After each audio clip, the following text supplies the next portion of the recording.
This is Algebra 2, lesson 121 on page 490. Don't forget to subscribe, smash that like button, and share this video. All right, rational inequalities. Rational inequalities. We've already dealt with inequalities. We just haven't dealt with ones that are rational. All right, so what makes an inequality a rational inequality? This.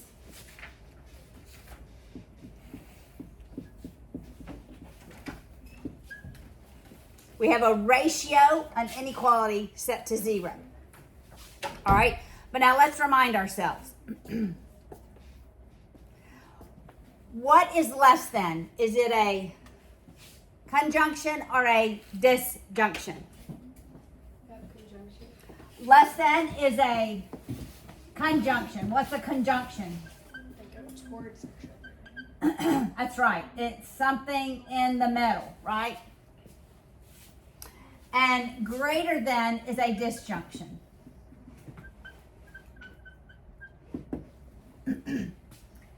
All right. So, looking at this rational inequality, there is one value that x cannot be. What can x not equal in that rational inequality? -1. X cannot equal -1. Why? Because you can't have something over a 0. Correct, because that makes that ratio undefined. Where x is -1, that ratio is undefined. Defined. All right? So that's where you begin with rational inequalities. Is you look at the denominator and you note that whatever makes the denominator 0, that cannot be. I'm going to change that to an equality. All right, we'll work that one as an equality, as a less than or equal to. So there will always be an open indicator at -1. All right.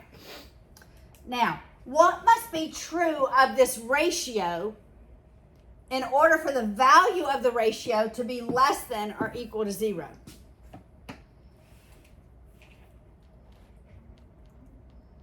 What would make that ratio less than or equal to 0? If the ratio is negative, right? So either the numerator is positive and the denominator is negative, or the numerator is negative and the denominator is positive. Make sense? All right, so once you have a ratio set to 0, then you look at what makes the numerator 0 and the denominator 0.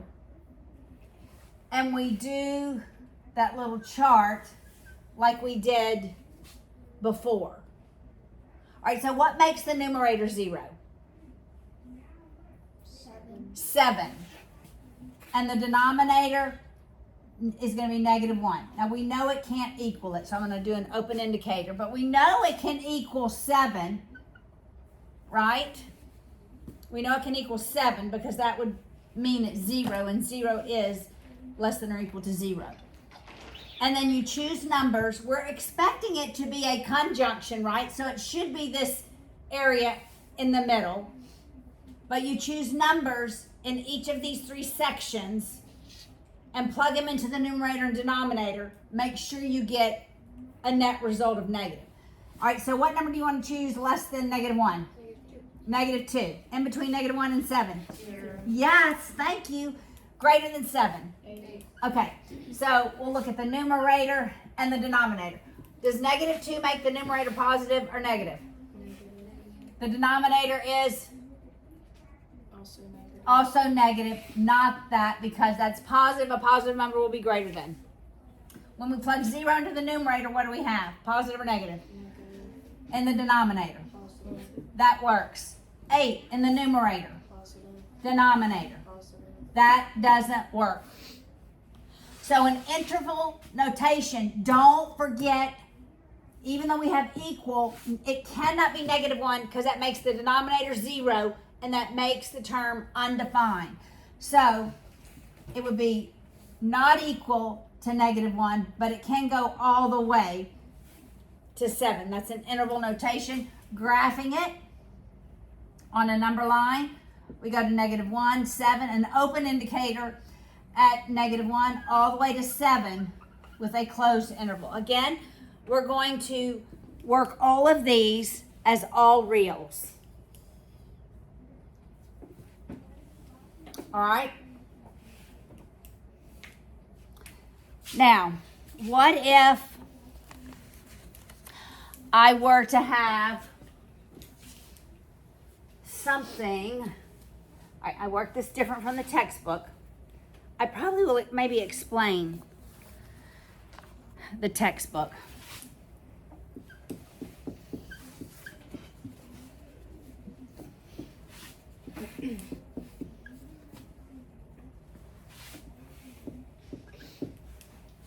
All right. I'm just going to tell you what the textbook does. The textbook takes the denominator and multiplies by the denominator squared on both sides. And they square it because this could be a negative number.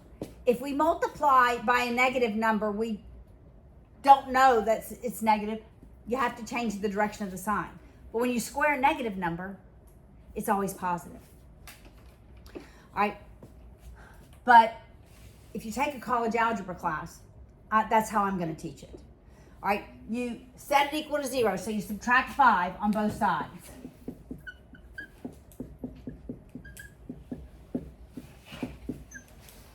Now you're going to a common denominator.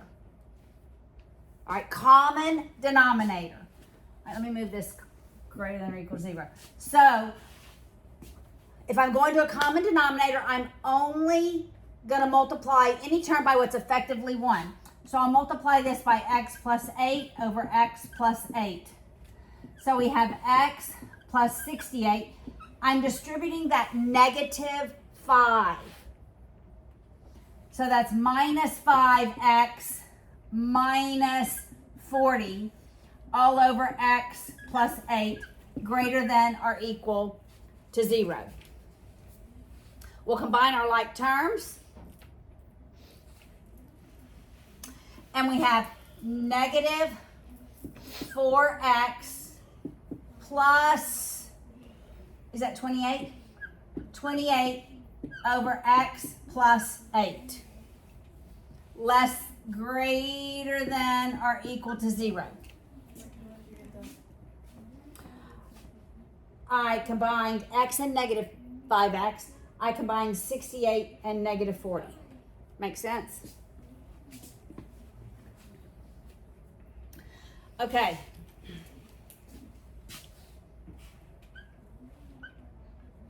We don't like that hanging negative. Oh, do we have to do that weird in thing algebra.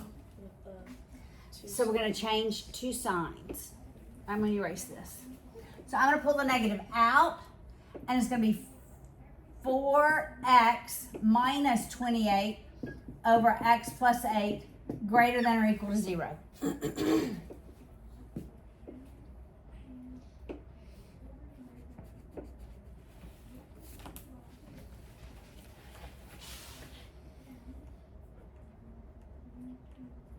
All right.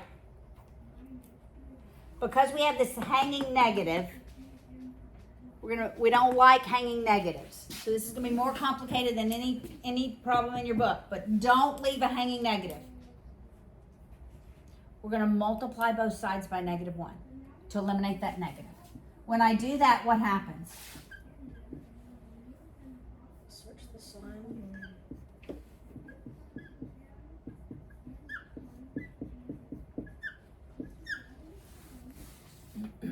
So that hanging negative switches the direction of the sign.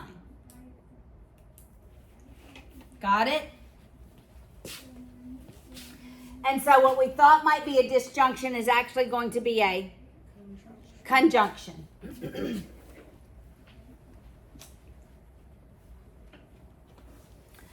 All right, what do we do? What can the value of x not equal?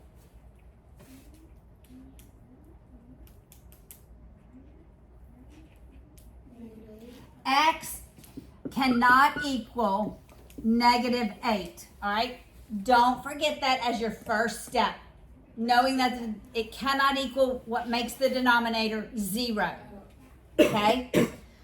All right, what does x need to be in the numerator to make it 0?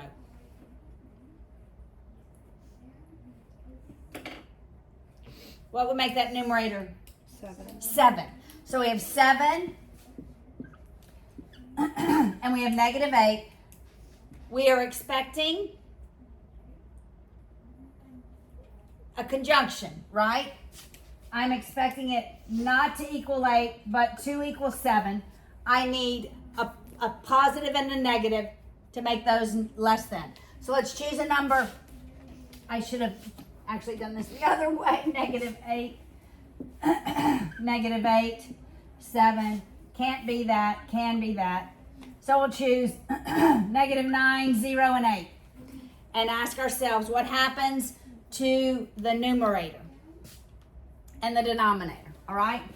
Numerator, denominator. When I plug in negative 9, what happens to the numerator?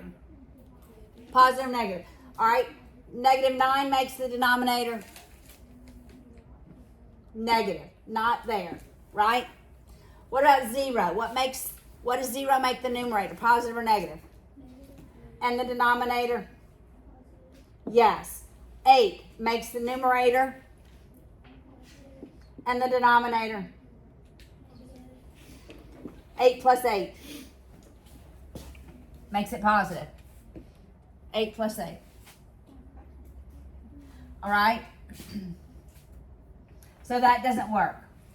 So in interval notation, it cannot equal negative 8, but it can equal 7. If you're graphing it,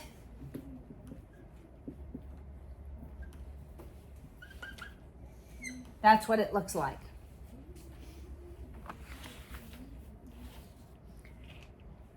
All right, let's look at the 2 examples in your textbook. So I'm on page 490.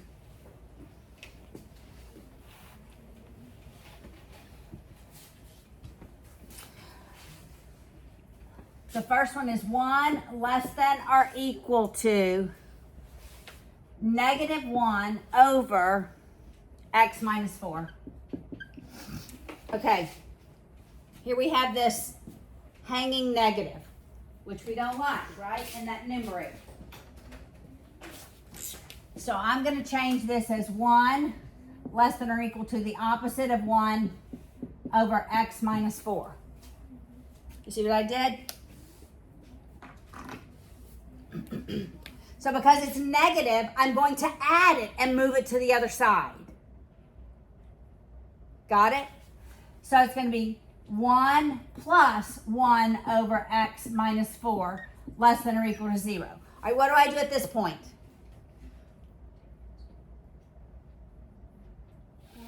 Common denominator. X minus 4 over x minus 4. Got it? So my numerator would be x minus 4 plus 1 over x minus 4 less than or equal to 0. I am expecting a conjunction. We combine our like terms. In the numerator, we have x minus 3 over x minus 4 less than or equal to 0. Can you already anticipate what your solution is going to be? It's the zeros of the numerator and denominator. It's going to be the region between them, except the denominator can't be, whatever makes the denominator 0 cannot be a solution. So what can x not be? X cannot equal 4. Right? That's where you're beginning. What x cannot equal. All right, you look at the zeros of the numerator and the denominator. So we have 4 and 3. Right? We have 3 and 4. In order for it to be less than, we need one of them to be negative and one of them to be positive, the numerator and denominator. All right? So we'll go below 3 to 2. Then we'll go in between them. Let's just do 3.5. And then we'll go to 5. All right? Knowing it cannot equal 4, it can equal 3. The numerator can be 0 because we have an equality. All right? Now, when I substitute 2 in for x in the numerator, do I have a positive or negative? Negative. What about the denominator? Negative. Negative. That doesn't work. That's a positive number. Positive number is greater than 0, not less than or equal to. Got it? What about 3.5? What's the numerator? Positive. It's positive, but the denominator is Negative. negative. That works. 5 makes the numerator Positive. positive and the denominator. Positive. That doesn't work. So it's only between 3 and 4, but it cannot equal 4. It can equal 3 and go all the way to 4, but not equal it. So that's interval notation. Yes, ma'am. So do we take the opposite of the numerator and the denominator every Yeah. time? It's whatever makes that numerator equal 0 and the denominator equals 0. So yes, that would be positive 3 and positive 4. Make sense so far? All right. Let's do example 2.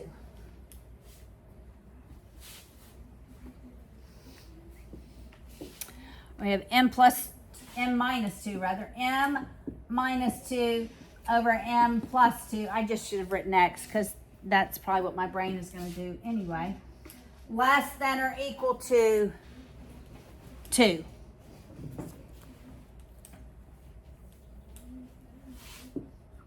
I'm thinking it's going to be a conjunction, but we'll see, right? What's my first step? Add 2 from subtract. Subtract 2 from both sides, yes. So we have m minus 2 over m plus 2 minus 2 less than or equal to 0. All right, now what's the next step? Common denominator. So m plus 2 over m plus 2. That's a negative 2. So I'm distributing a negative 2 to both of those terms. So my numerator is m minus 2 minus 2m minus 4 over m plus 2 less than or equal to 0. Combining my like terms, I have negative m minus 6 over m plus 2 less than or equal to 0.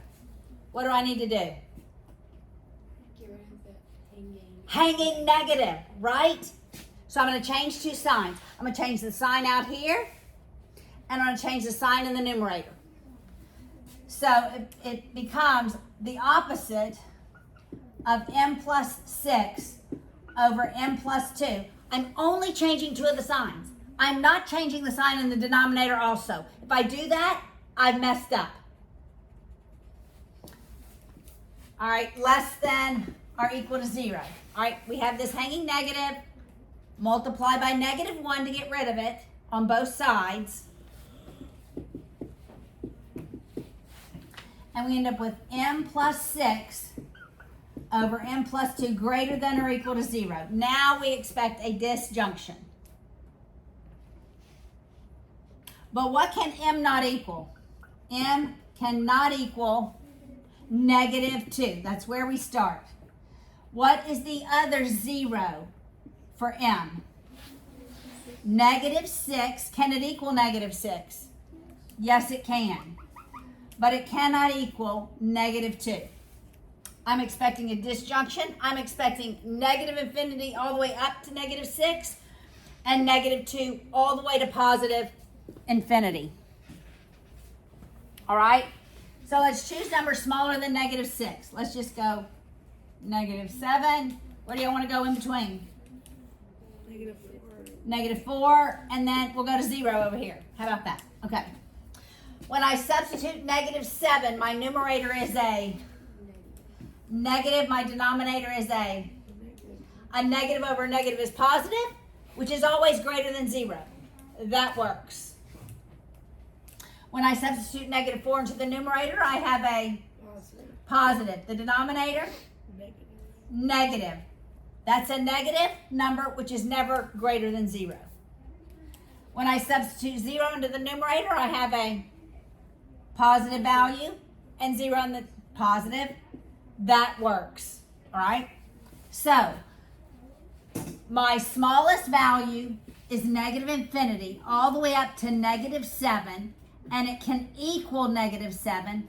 And the union of that answer, those solutions, and all the way from -2 to positive infinity are my solutions. Or if you were to graph it, you would go like that. All right, does this make sense? Do we want to work one more? Or you want to try the practice ones? Practice.